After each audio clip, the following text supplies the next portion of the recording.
Pemerintah Kabupaten Badung memutuskan menunda pembelajaran tatap muka PTM, penundaan hingga kebijakan pemberlakuan pembatasan kegiatan masyarakat PPKM darurat dicabut.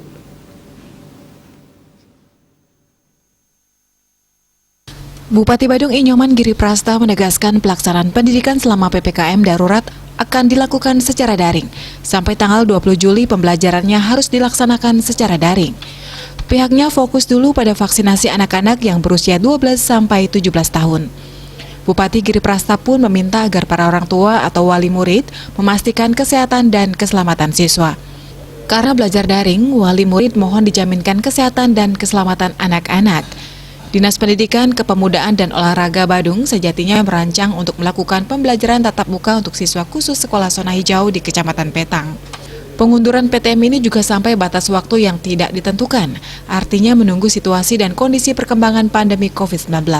Sekolah sejatinya sudah melakukan persiapan sebelumnya untuk menyambut PTM, mulai dari penerapan prokes di sekolah, vaksinasi guru dan staf sekolah, dan lainnya. Rencananya PTM di sekolah wilayah Kecamatan Petang terutama zona hijau dan kuning. Jika berjalan baik, selanjutnya PTM digelar di kecamatan lain yang zona hijau dan kuning. Bali Post melaporkan.